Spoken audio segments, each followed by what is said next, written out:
Krigen mod stoffer. En kortfilm om hvorfor man bør legalisere alle stofferne. Jeg har lavet en grafisk oversigt over krigen mod stoffer her. Den skal læses således, at pilene det viser, hvad der forårsager hvad. Et plustegn, som vi har her, betyder, at to årsager de går sammen for at forårsage noget til fælles. I denne film der vil jeg så gennemgå mange af de her led og snakke om, hvorfor det er et stort problem, og derfor man bør legalisere. Lad os starte med dette led. Blokering for andre anvendelsesmuligheder. Det viser sig, at rusmidler de også kan bruges til andre ting, end at bare have det sjovt. Og man lavede faktisk noget forskning i det tidligere, men det man holdt op med, fordi at man optrappede krigen mod narko. For eksempel så viser det sig, at LSD kan bruges til at behandle alkoholisme. Og man har faktisk samlet de gamle studier fra 60'erne og 70'erne i en meta-analyse, altså en analyse af andre analyser. Og den samlede effekt den viste, at alkoholisme det fint kunne behandles med LSD. Der er også ecstasy, som har det aktive stof MDMA, som giver sådan en glad rus, men det har også den effekt, at folk bliver mere åbne. Og det er brugbart i psykoterapi, når man skal forsøge at hjælpe folk, som har psykiske lidelser.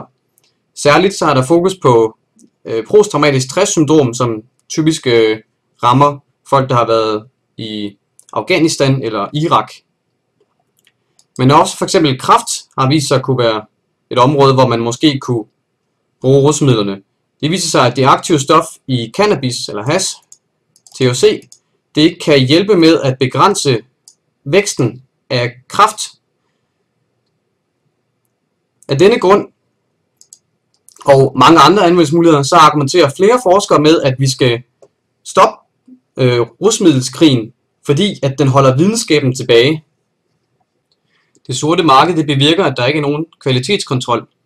Der er ikke nogen officiel myndighed, som holder øje med, at der er de rigtige mængder af de aktive stoffer i det, man køber, og at der ikke er andre ting i. Denne mangel på kvalitetskontrol fører til, at der ofte er alt muligt andet i de ting, man køber, og de kommer i meget varierende doser. Det er ikke et helt lille problem, da nogle stoffer de kan være uskadelige alene, men farlige sammen. I Danmark der beslaglægger politiet hvert år en masse stoffer, og nogle af dem sender de til et laboratorium for at finde ud af, hvad der er i. Oversigten her, som er fra den offentlige rapport Narkotikasituationen i Danmark 2012, viser, hvad laboratorieundersøgelsen den fandt i de stoffer, som de har undersøgt her. For eksempel kan man se, at i heroin, der var der i 96% af tiden paracetamol, eller hovedpinepiller. Og det er jo så åbenbart, fordi at dealerne de har cuttet det med hovedpinepiller. Lignende så kan man se, at der er kreatin, som er sådan et styrketræningsprodukt i amfetamin, og alt muligt andet i kokainen. Udover problemet med, at der er rigtig mange andre ting i det, man køber, så er der også det med renheden. Ser vi på samme rapport fra før, så kan vi se, at i de MDMA eller ecstasy-prøver, man beslaglagde, der varierede det aktive stof imellem 1 og 226 mg. Det siger lidt sig selv, at hvis man gerne skal have en dosis på for eksempel 200, så er det ret svært at vide, hvor mange piller man egentlig skal tage, hvis de kan være for eksempel på 10, 50, 100 eller 200. Det kan godt blive farligt, når dosis varierer så meget, som vi lige har gennemgået. Lad os sige, at man normalt tager 200 gram ecstasy for at få sit trip. Og de piller, man normalt tager, der er 100 i. Derfor vil man selvfølgelig tage 2 piller. Men hvis man nu er til en fest, og man køber nogle andre piller, end man købte før, og der tilfældigvis er 200 af de her piller, og man så tager 2 piller, for det plejer man jo at gøre, så får man således en overdosis. Man får dobbelt så meget, som man vil have. Overdosiser, de kan selvfølgelig give alle mulige effekter. Det er ikke altid, man kommer slemt til skade. Måske får man det bare ubehageligt, men det er også værd at tage med. Inden for medicin, der har man det, man kalder det terapeutiske indeks, som er et forhold mellem den dosis, man skal have for at få den virkning, man gerne vil have, og den dosis, som er farlig. Nogle stoffer, såsom heroin eller kokain, de har et lavt forhold, hvilket gør det relativt nemt at få en overdosis. Mens at stoffer som f.eks. THC, det aktive stof i cannabis, det er relativt sikkert, og man kunne nok ikke få en overdosis, selvom man prøvede. Et relateret problem med mangel på kvalitetskontrol er, at farlige rusmidler de spreder sig. Dealerne de er nemlig relativt ligeglade med, om stofferne er farlige eller hvad det er. Hvis et stof, som giver en effekt, er relativt billigt at fremstille, så kan det sagtens sprede sig. Det har vi et særligt sørgeligt eksempel på med det stof, et ikke heroinagtigt stof, som er ved at sprede sig særligt i Rusland. Det har fået navnet krokodil, fordi det har det med at få huden til at skalle af, så man ligner lidt en krokodille. Og her ser vi nogle ulækre billeder af, hvad der sker med det.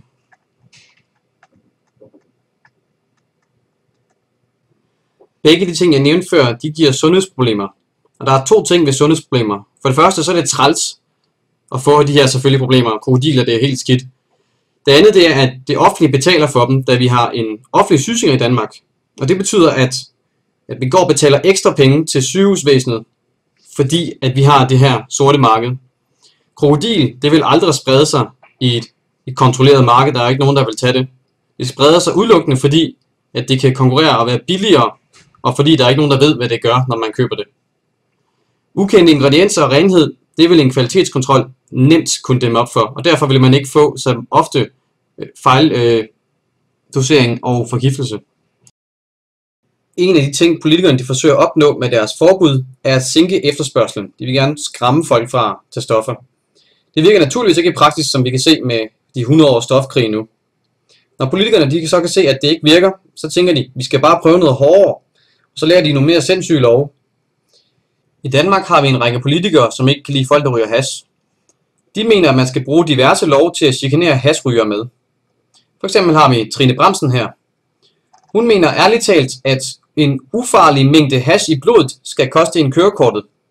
Det er naturligvis for at sende et klart signal til de unge om, at det har konsekvenser at tage stoffer. En konsekvens kunne være, at man mister kørekortet. En anden idé til at chikanere hashrygere er de såkaldte visitationszoner.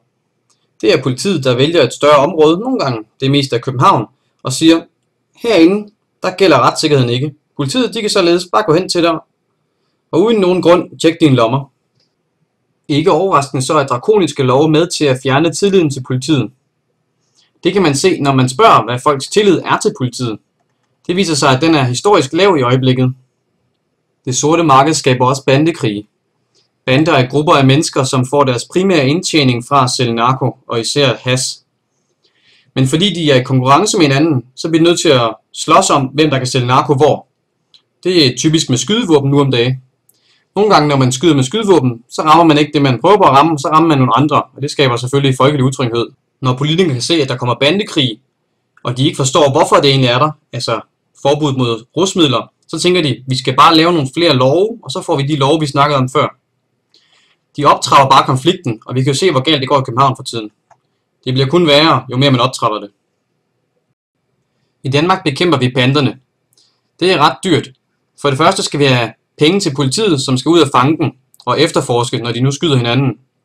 Derefter så skal de i retten, hvor de skal have ofte en advokat, og der skal være en offentlig anklager, og der skal være en dommer. Og derefter, hvis de bliver dømt, så skal de sidde i fængsel. Det er bestemt ikke billigt at have folk i fængsel i Danmark. Prisen ligger på mellem 1200 og 1900 kroner om dagen. Hvis man lægger det sammen med de forventede skatteindtægter, man kan få, hvis det hele var lovligt, så har vi et estimat på omkring 3,5 milliarder om året. Uanset hvad man gør, så vil der være nogle mennesker, som bliver afhængige af stoffer. Men når man har et sort marked, så betyder det, at prisen på stofferne er høj. Det betyder, at de mennesker, der er afhængige, og som ikke kan få det offentligt, de bliver nødt til at lave en masse kriminalitet for at skaffe penge. Det er typisk indbrud. Det koster en masse penge at efterforske, ligesom alt det andet kriminalitet. Derudover så er der selvfølgelig de private udgifter af folk, der får stjålet deres ting. Filmen her er ved at være slut, men der er mange sider på nettet, hvor man kan lære meget mere. Der er min egen side, Legaliser Nu. Hashfakta, som primært handler om hash. Og selvfølgelig Wikipedia, hvis man gerne vil vide alt muligt.